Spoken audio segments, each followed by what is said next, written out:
Thanks everyone for joining. This is the first in a six-part series of workshops on open science. This will be a broad overview of open science. I'll introduce what open science is, and then some of the other workshops will go into more depth on specific initiatives or open science methods that you can incorporate in your academic practice, in your research. So I'm Justin Fuhr. I'm a liaison librarian at the University of Manitoba Libraries. So today we're going to be looking at open science and its underlying principles. I'll walk everyone through those, and I'm going to review some of the open science methods that you can incorporate throughout the research lifecycle. And then I'll also identify open science related services that are provided by the UM libraries to support your research. So you don't have to go into any of this by yourself. You know, you hear something that's interesting, you want to try it out.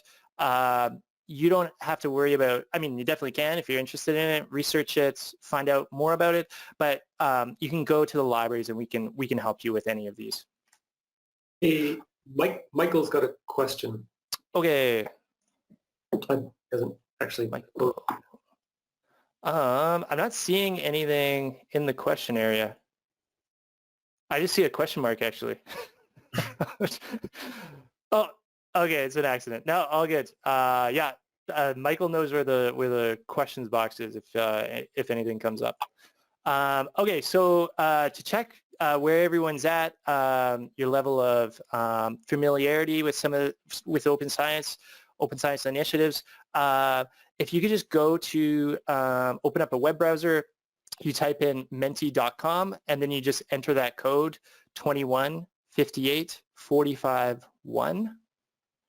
And there's just one question I have set up there. So I will pull that open on the screen. One person's answered already. I'll just give you another minute to fill that out, get to the survey, fill it out. Poll, not a survey.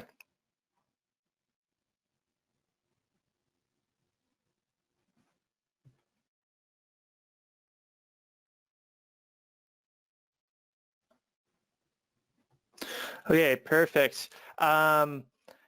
I usually see this when I've asked this question. Open access tends to be the people are most familiar with open access, open data, reproducibility, replication as well. Not as much in some of the other areas. Predatory publishers, yes. That's great. 2 people, open educational resources. That's great. So, and it also lets other people in the session just see kind of, you know, level of depth that people know about these things. That's great. Okay, let me pull this back up. Okay. Okay, so imagine you're baking a cake, but you did not write down the ingredients. So what you used, how much you've used, or the steps, you know, what order to mix things together, what temperature to set the oven at, how long you're baking your cake. So would you or someone else that you know be able to bake the same cake? Probably not. You'd be relying on incomplete information. You don't know what to add. You don't know what steps to put things in. So that's reproducibility. This is one of the key reasons why people are interested in making their research open, and why one of the reasons why open science has been gaining more steam. So we're going to go into reproducibility just in a few minutes.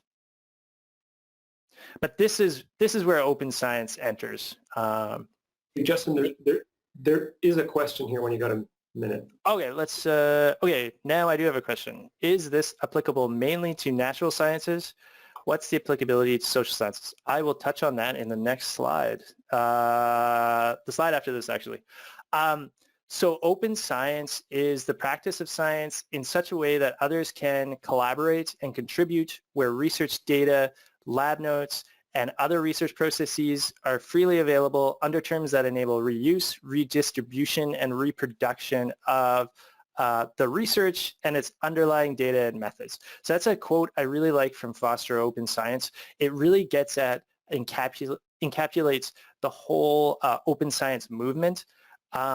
So it's the entire scope of a research project. So you're talking about research data, but you're also talking about lab notes, other processes that were used, and you're talking about the reuse and redistribution and reproduction of the research. So you're allowing other people to look at your methods, to look at the data, to reproduce the same experiment, maybe to test the results, but also allowing people to use your data in different ways, reusing this data in different ways. And open science is all about this rigor, accountability, and reproducibility. So I'll explain a bit of the context in the next slide here, but basically to incorporate the open science movement into academia, into your own research, we're asking for a large number, or open science is asking for a large number of structural changes to the traditional research lifecycle and to your academic practice. So I'll walk you through again a couple slides, the full research lifecycle, kind of more of the traditional way that we've thought about it, and then how you can incorporate open science into it. So getting at the question there, so open science is inclusive and it includes all disciplines. We're talking about humanities and the social sciences as well. It really depends though on the traditions of your discipline. Where are people publishing?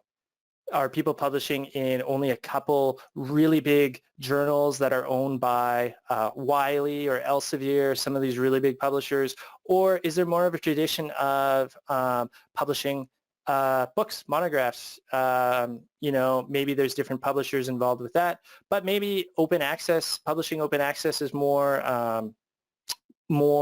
common in your discipline. And so that's one way that different fields have been involved in open science, making things more accessible to people. Maybe using an open or an online lab notebook doesn't really apply to you because you're in the humanities, not in a lab taking notes.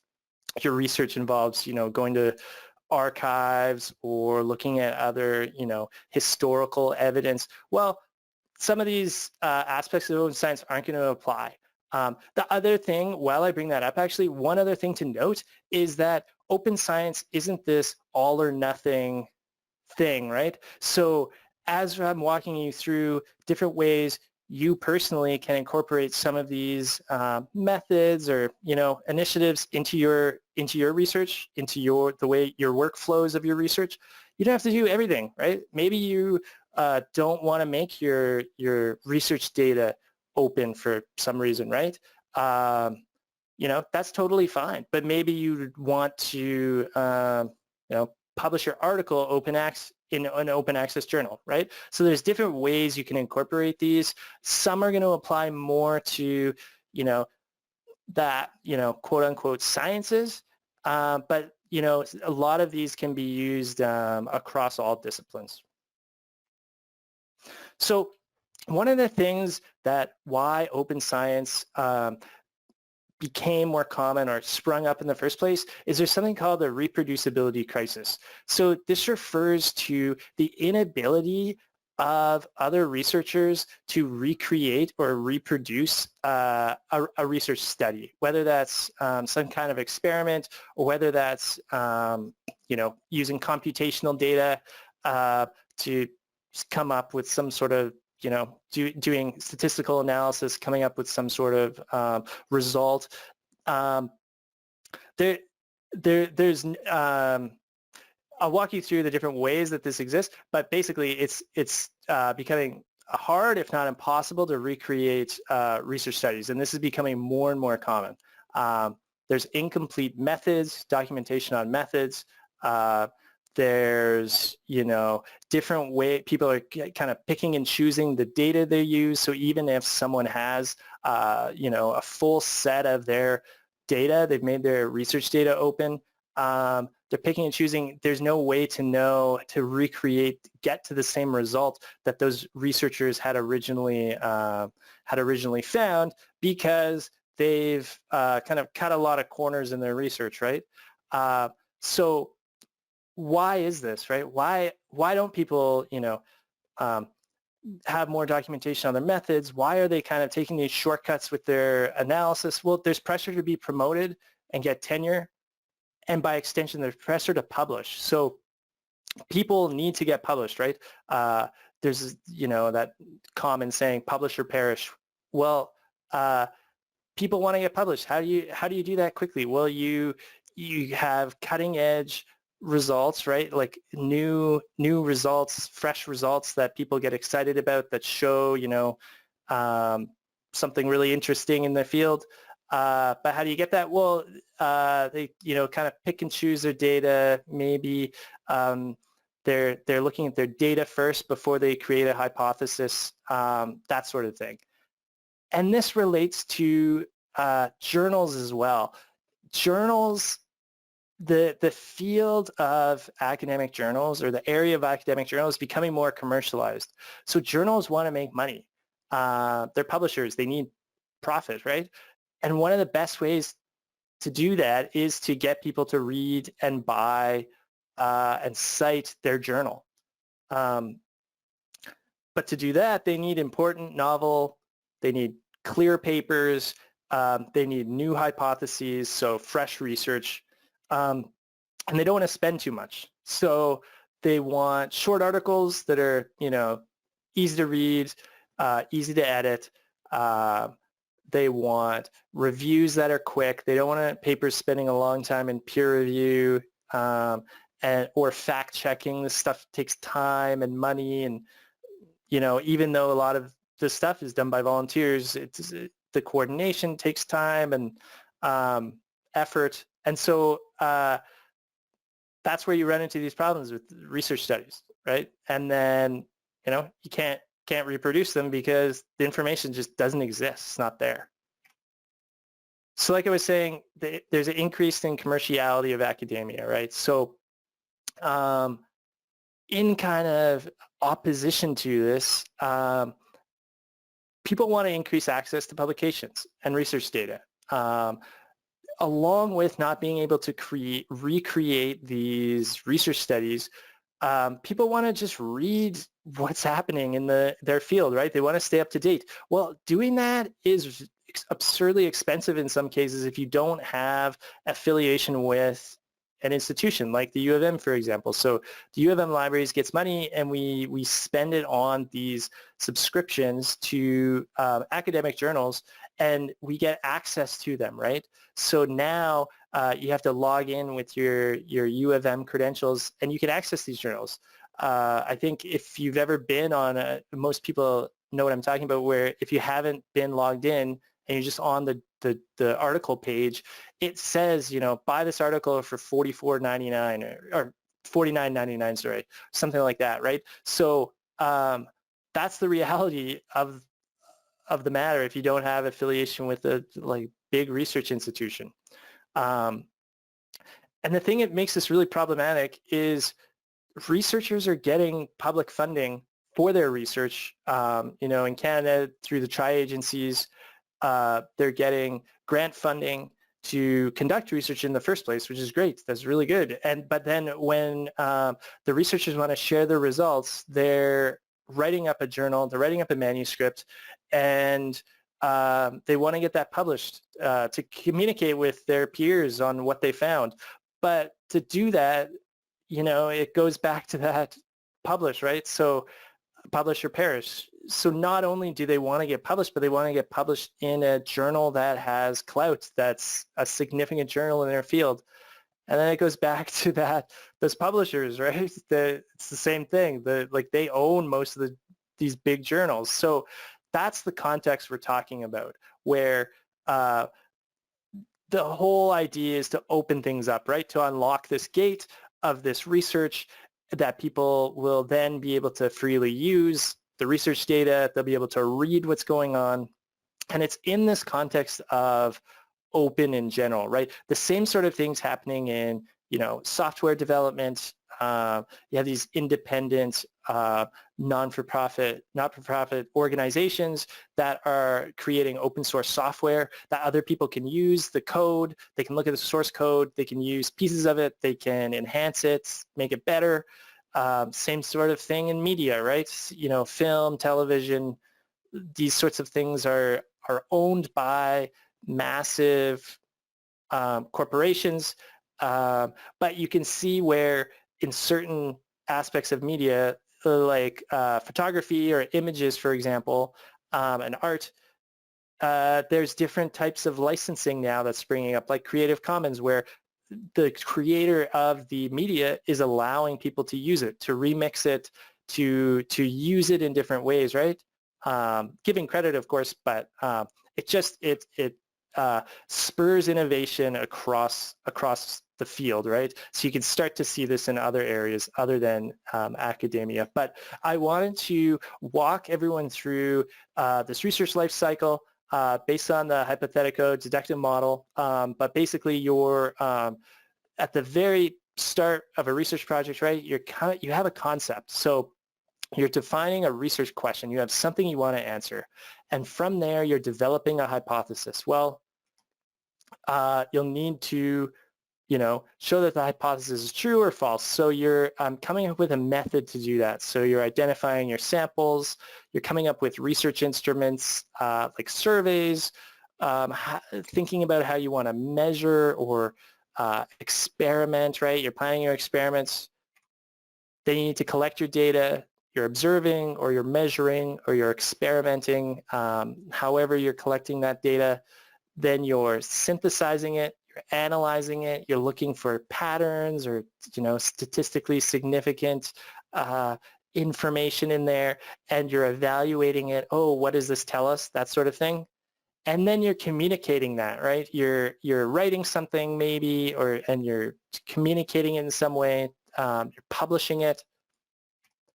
And then after, of course, you're promoting it. Maybe the publisher does some promotion, or you go to a conference and you talk about your research, that sort of thing. This is the traditional research life cycle that you engage in as you're involved in a program of research, right?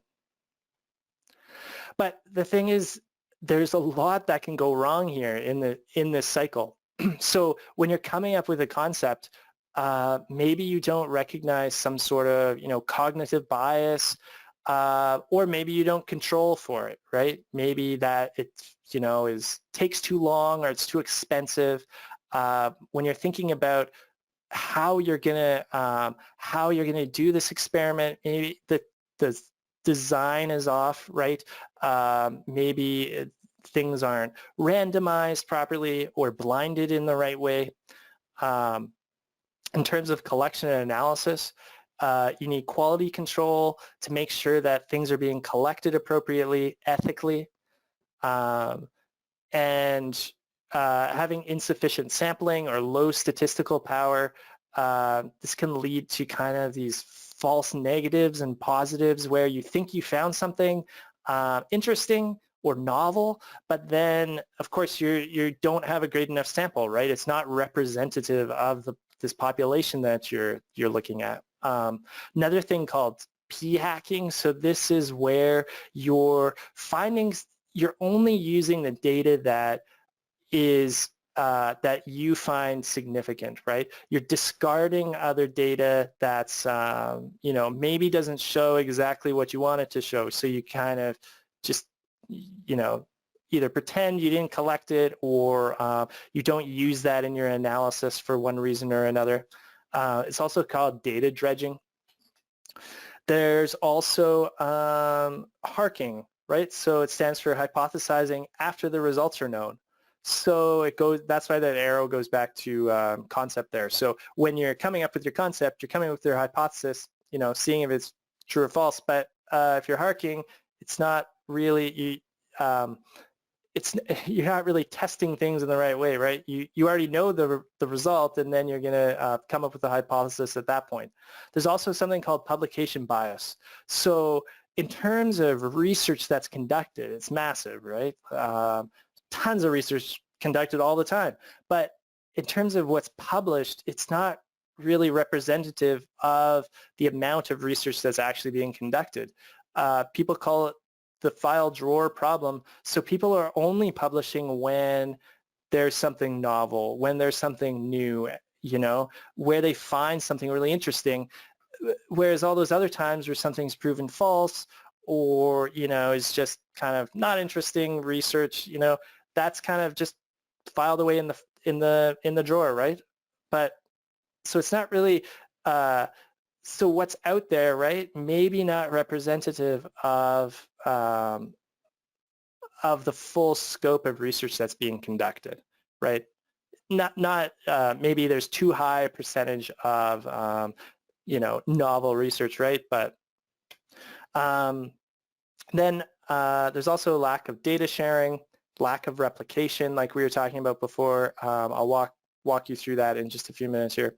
But you can look at this research lifecycle with open science in mind, right? So you're thinking, I'm going to make this more transparent, more open in these different various ways. So we can go back to concept, method, collection, publication, engagement. When you're coming up with a concept, you can register or record your idea in different ways. So there's something called the Open Science Framework. It's this collection of software, suite of software hosted. You can access it through a web browser, but you can pre-register your idea. So you pre-register this idea, and you include information on your methods and, you know, different analyses that you've done on your data. You can also upload your data on there. It's this whole suite of software. So there, you can be transparent about, okay, this is what I'm actually looking for, right? Of course, you can change it later on, but there's this record of your research project there. Other people can also see it. You can choose public or private, but other people can see your idea. They can see, well, you know, Justin's already doing this research at the University of Manitoba. Maybe I'm going to look at this thing slightly different, or maybe my research, yes, aligns really closely. So I'm going to contact him to collaborate, right? You can include open science as part of this concept from the very beginning. You can share your tools that you've used, right? You can share your methods. There's also, in different ways, right? Documenting, of course, in your publication. There's different places where you can post this stuff or host this stuff. And open notebooks as well. Maybe this should have gone in the collection analysis piece, but there, the U of M has access to different software where you can mimics the lab notebook experience. Again, you can upload this stuff. You can share it in different ways. You can keep it private amongst your team. And collection and analysis, you can deposit collected data. So that's what we're talking about when we say open data. There's a open data repository at the U of M that you all have access to. The libraries hosts it and manages that content. And so you can organize it in different ways and make it accessible for people to look at. I was in a bio class last semester, and one of the assignments the prof was doing with his students was going into these data repositories, finding a data set, and then doing some sort of statistical analysis on that data set that's different from what the original researcher had done, right?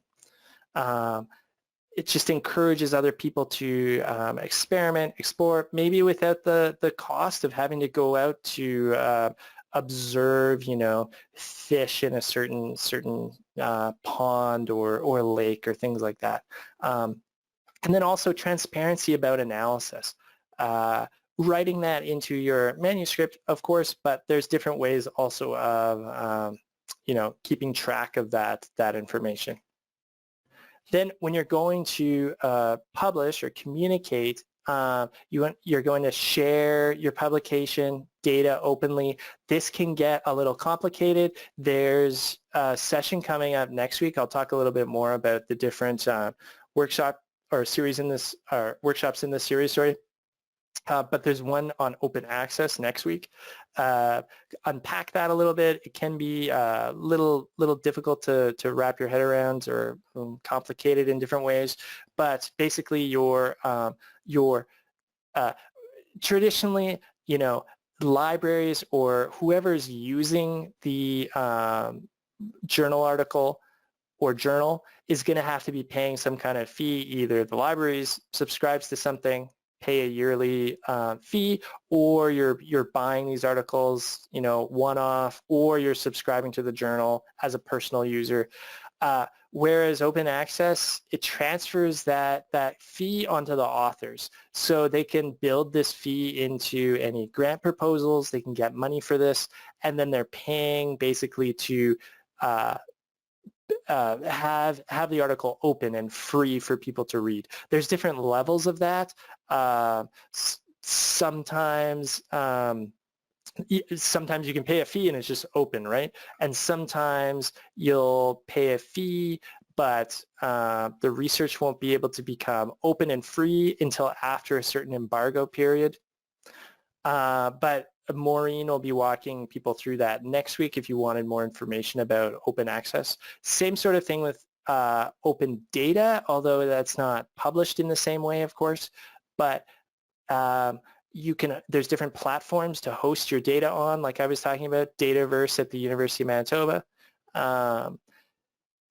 You can also do something called self-archiving, and you can self-archive a preprint. So a preprint would be a copy of your manuscript or article that hasn't gone through peer review, that, it's just basically you finished it, but it hasn't gone through any edits by a journal or peer review or anything like that.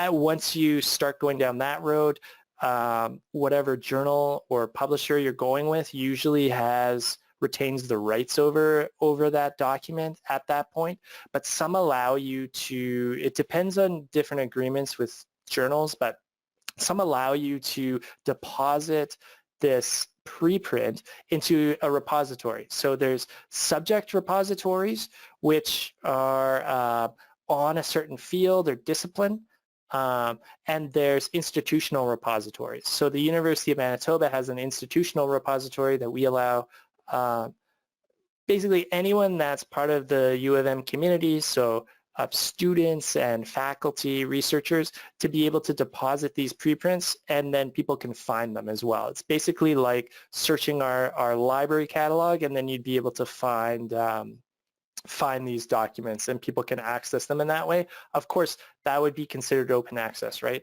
There's no fee involved with this. U of M isn't charging people to look at it. You're not having to pay to deposit it, right? But that's one option you can consider when you're thinking about publishing. There's also something that's gaining momentum in that there's open peer review. So things will be more transparent. Maybe it won't be totally blinded where you don't know who's reviewing your work. There's pros and cons to this, but it's one other thing. I put down assigning a DOI. That stands for a Digital Object Identifier. This is basically a permanent URL that gets assigned to your publication or research data, that sort of thing. Going way back to when we were talking about the concepts on that open science framework, registering your concept there, that assigns your research project a DOI so people can find this stuff permanently. It won't change. And then, of course, sharing research with others. There's different ways to do this. There's different researcher profile sites you can join to make sure that you're getting credit for your work, and that just promotes discovery, accessibility. And then I have citizen science. So this is getting the general population involved in scientific research. There'll be a session in about 4 weeks from now. Again, I'll run through all the workshops that are going to be hosted in the following weeks, but there's a session on citizen science public communication of science as well. So I run through all of that. Well, why would you want to do that, right? Well, open science, it broadens access to scientific literature and research. So you're increasing access for people for these articles, for the research data, and it increases the chances of collaboration. So more people will have access to your work. More researchers will have access to your work. So maybe people will contact you. You'll get involved in research projects, things like that. But it really gets at research is discoverable. So open access, OA articles are accessible, and open educational resources or open education resources are free. So OER, or open educational resources, those you can think of like textbooks basically. So these are gaining more momentum. People probably are more familiar with open access, but OERs, it really is discipline specific. I want to say it's more of a thing in humanities, maybe some of the social sciences where researchers, faculty at different institutions are collaborating with one another and they're creating textbooks for their students to use or for other people to use. And this exists outside of like post-secondary, right? This is something that, you know, K to 12 students are getting access to. More teachers are participating and using these resources. But it gets at that same idea with open access, right?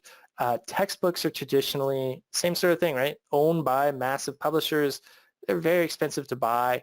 The problem with this is it needs to have that, that clout, right? So, you know, they need to be seen as good as buying a textbook from, you know, Wiley, for example. One other thing is there's been research done that sees that open access articles get more citations, right? It kind of makes sense, right? Your article is more likely to be read, so it's more likely to be cited. So you can see the citation down there, but twice as likely within the first 4 to 10 months and almost 3 times as likely to be cited within 10 to 16 months.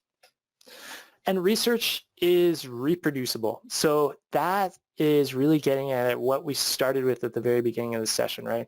There's this reproducibility crisis, and it's because methods, data aren't available, and people can't reproduce this thing, right? This experiment, this research. And that's a problem because people could be lying.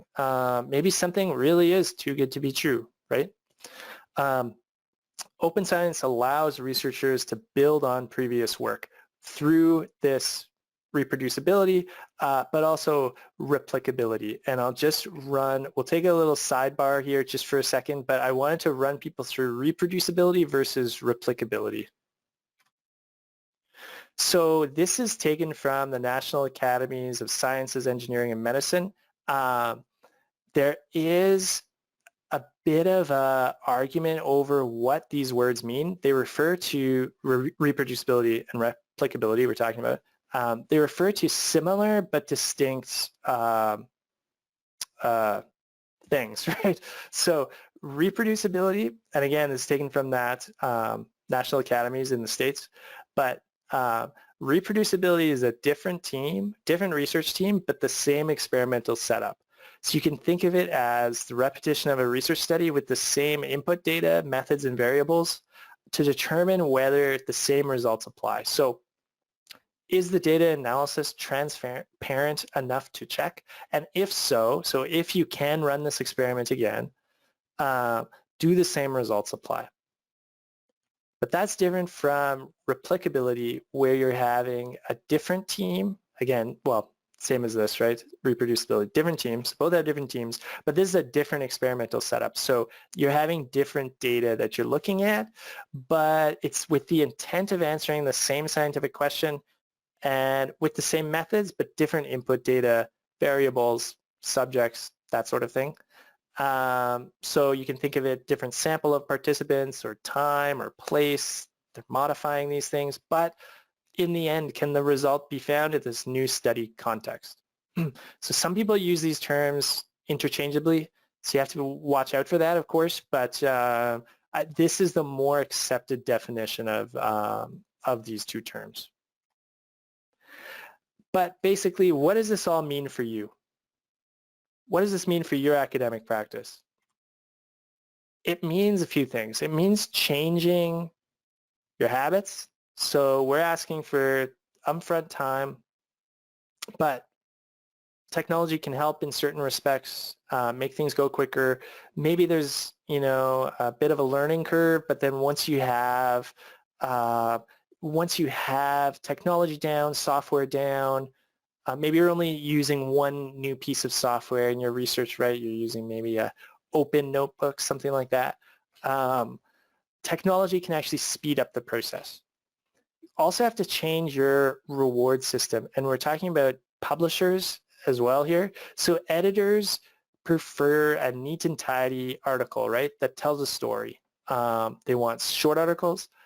They want, different elements that make it easier to understand, that it will be more understood by the general public maybe in certain cases. There's also this fear of being scooped. So you have to change your idea that people are going to be stealing your ideas, right? You don't maybe necessarily want to register your idea on Open Science Framework, right? Maybe you don't want to have your research publicly available before you've published, right?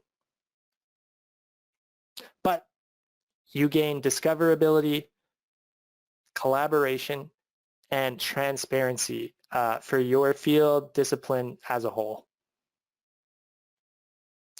So there's a lot to take in. Some of you are probably coming at this from different levels of experience. Maybe you've been exposed to some of these. Maybe you published open access before. You know some of the terminology like article processing charge and, gold open access, green open access, things like that. But if you have any questions, the libraries can help. So we offer services that refer to all of these or many open science different initiatives or methods or tools. So we have services for undergrad students, we have services for grad students, and also faculty and researchers.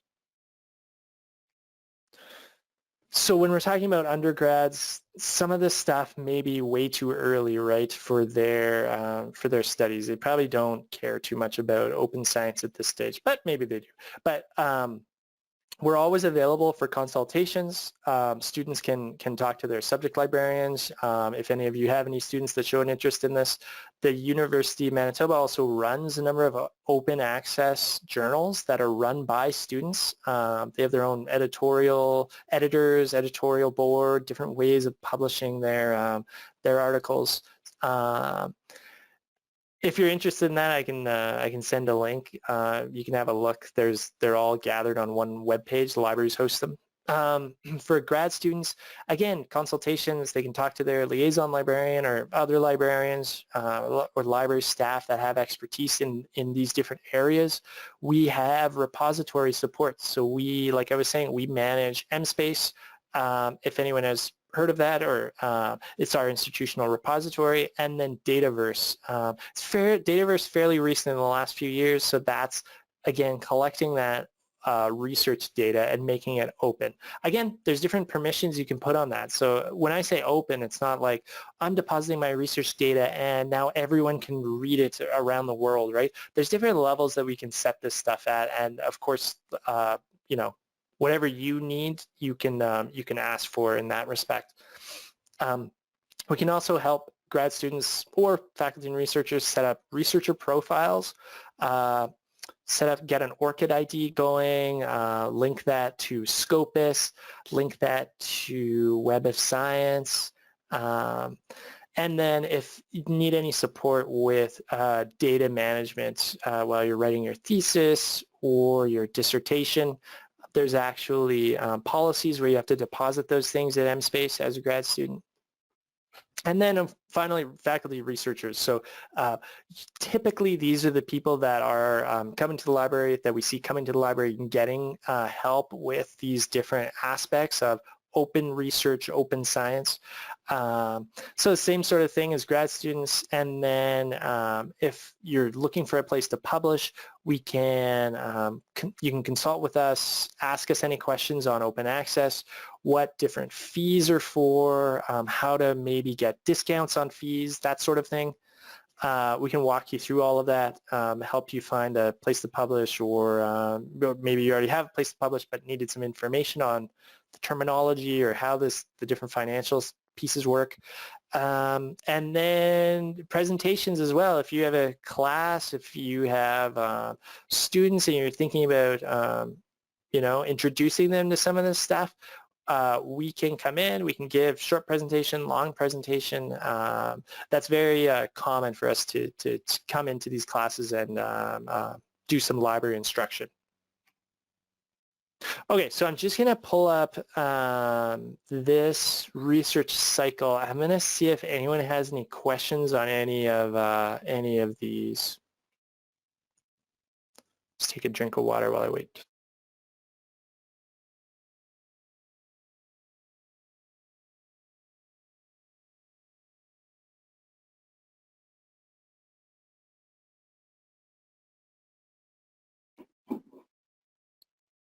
There are a couple of questions. Oh yeah, looking at some. Thanks, Nick. Nicole Courier, could you talk more about open notebooks? It would basically be like, yeah, so if you imagine that you have research notebook, lab notebook, it's that sort of thing. Here, I'll just pull up an example, actually. I think that might be the easiest way to talk about this. Here.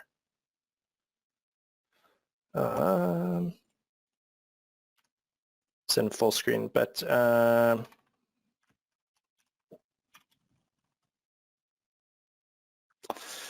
it's not coming up. Here, one sec.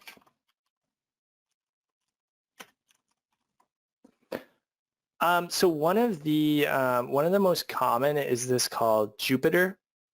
So it has different modules that you can use. There's different ways of laying out. So some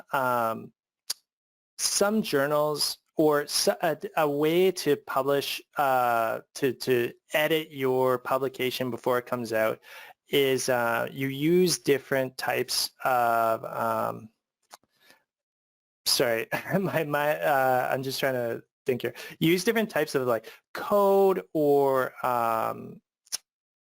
I can't think of the term, sorry, but to lay out the figures. It's basically like, if you imagine Microsoft Word, so there you pull it up, it's kind of what you see is what you get, where you're editing the text in different ways. The same sort of thing can be done with I can't think of the word. It's not code, but it's basically like HTML that you can use in your notebook to lay out your paper with a higher degree of accuracy compared to using something like Word. And some journals, really depends on what field you're in, but some journals require this. You can then share this. So that's kind of like the text editor piece of it. Then there's also the aspect of sharing this notebook amongst your research team, where you can all access the same document. So U of M hosts a Jupyter lab or something very similar, where you can get access to this notebook. And it makes it easier in different ways to share certain pieces of your research project. It really is fairly technical, though. Takes a little bit to get up to speed with. You can see where you're being asked to write in, certain code. It's not code. Anyways, you can see that though, right? So, anyways. I wouldn't probably be the best person to talk about setting something like this up, but if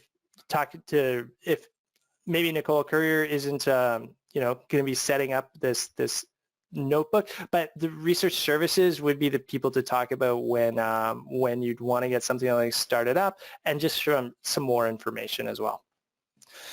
Okay, let's see what else we have here. Okay. Sorry, I keep scrolling down. As a researcher looking to publish specific articles for open science, what would be your most important factors to consider? Maybe a decision tool of some kind. It's so dependent on your level of comfortability with learning maybe new. Some of these require learning some new software, technology, and some, it's so dependent on your field, right? So some maybe you would be interested in learning, how to host these open notebooks, but some probably it doesn't, some fields not as important. Maybe publishing in open access is more important, like I was talking about at the beginning of the presentation. So it's really hard to, it's really hard to answer that question. I know that it's kind of a cop-out. Looking to publish specific articles for open science, it's really dependent on your workflow, right? How much do you want to, make things transparent? But, some of it's a financial consideration. Open access costs a lot of money, depending where you publish, depending how you publish it, open access, right? Some are easier though, and some there's more support from the library to walk you through the whole process. For example, like if you wanted to deposit your research data, right? That wouldn't cost you anything. It takes some time, and it takes some time to learn the platform, Dataverse, so you're uploading the stuff yourself, you're organizing it in certain ways, but we are here to, walk you through that, teach you that sort of thing. It's really dependent on field, and then, personality, and what your work involves, right? That's a hard question to answer. It's a good question, but it's a hard question to answer. More and more journals are asking for data to be accessible. However, depending on the data in our lab, it can be very large. Dataverse is something we're looking into. However, the storage capacity is too small for our data sets. Would there be another resource that the library has or know of a place to store very large data sets? That's a fantastic question. That is one of these problems, right? The thing is, storage is so absurdly expensive when you're talking about large-scale storage, when you're talking about you can get storage off, Amazon Web Services or, Google Drive, right? But that's not the type of stuff we're talking about. We're talking about something that's secure, and we're talking about something that has a level of permanence to it where it won't just disappear, right? If a server breaks down somewhere, that's expensive. That's the problem. For a question like that, though, I would email the research services support as part of the library's research services. So their email is just researchservices@umanitoba.ca. So they would be the best place to go. Let's just look it up. UManitoba Libraries. So this is our website. They'd be the best place to go to ask about this sort of thing. They may have access to another system, but that is a problem that I've heard of when I've been, I sat in on one of these instructional sessions where we were setting up Dataverse for a group of researchers. Well, depending on, exactly, what kind of information you're getting, what kind of data you're collecting, can be, it can be difficult to manage in that way. Okay, that is the end of our questions here. I'll just continue to put them in if anyone has any. So I just wanted to show the site here, and then, so it's researchservices@umanitoba.ca.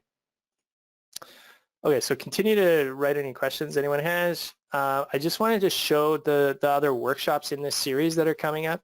If any of you have an interest in open science, growing interest maybe in one of these areas. So from now until March 9th, every Tuesday from 12 to 1, we're running these workshops. There's 5 more. So there's one next week on open access. And then after that, open data. And then the week following, open science and the public. Grace will also be covering some of that citizen science initiatives that I was talking about. The week after that is predatory publishers. And then we have open visualization tools and initiatives. So we have a data visualization librarian, works for the library here, and she'll walk you through using some of these tools to visualize your data so you can, have really eye-catching graphics, figures, that sort of thing that you can incorporate into your research, and also some initiatives that maybe would be useful for you as you're working your way through your research. Okay, one question just came in. Where can we find open science research? Are the research studies categorized there? The trouble with this is there's so many places. At the U of M, we have MSpace, like I was talking about, can be difficult to search though. And it's only U of M affiliated researchers that are putting stuff in there, It's a tough question. It's a tough question. There's, if you, one place, let's go to the library catalog. I don't know. Let's just see what we come up with. You can search for open access documents in the library search. There'll be a little lock icon. The trouble is, if you're searching in the library search, you all have access to everything in here. So it doesn't matter whether something's open access or not. That's open access though. But open data is a little different, right? So if you're looking for specific data sets, there's different places you can find that. Some of it's just hosted on the journal's page, right, where the article is hosted. Sometimes you'll see the information in here. Let's just see. Sometimes you'll see as you're reading the article, the authors will list where their data is located. Let me just here. Sorry, I can't see the edge of my screen here. No, this one doesn't. One sec. Let's just see here. One sec. There may be, no, this one doesn't, I don't think. There may be certain repositories that I don't know what field you're in, but your specific field or discipline that is common, right? So maybe, like I was talking about, that I was in that biology class last semester, the prof had a list of data repositories as examples where students can go, that sort of thing, but it's so highly dependent on your field that it's hard to give a straight answer for that. Again, like I was talking about that open science framework, right? Open science framework, let's type that out there. So you can go in here, you can search through different research projects. What example do we have? Fish, waterways, I don't know. Or we could just type fish maybe. Oh, we're coming up with some stuff. Right, so of course this is all user run, so it's highly dependent on what kind of, how much they're using this platform for their research. You can see this research projects made public. Right, so you could click on this little Excel file and you can start to see, it looks like it's in Spanish or Portuguese maybe, but you can get access to people's data in this way. It just is, it depends whether you're talking about, oh, there's this study I was reading and I want to look at the research data. Well, that's a lot easier to find out, right? So you can, you know, look where the journal's hosted, or article's hosted, sorry. You can see if they mention anything there. Sometimes they do. Supplemental data. This is just the figures, I think. Let's open it up. Yeah, these are the tables and figures that they're using. Well, so it just depends, right? So that's easier if you already have an article and you're trying to find the underlying data. If you're just looking for data sets in general, you know, there's these different repositories. Maybe you're looking at something like the Open Science Framework. Maybe you're looking at the Open Science Framework to see if something has been registered close to your idea already or not. When you're in that concept phase, you're thinking about research projects. And maybe you search in here and you come up with something that you are interested in, right? To kind of brainstorm while you're looking through this. Okay, we have a few more minutes here, so I'll just leave this open if anyone else has any questions. One thing I wanted to just show you, maybe I'll just pop it in the chat. I have the slides available if anyone's interested. You can click on that link, you can get the slides if you're at all interested.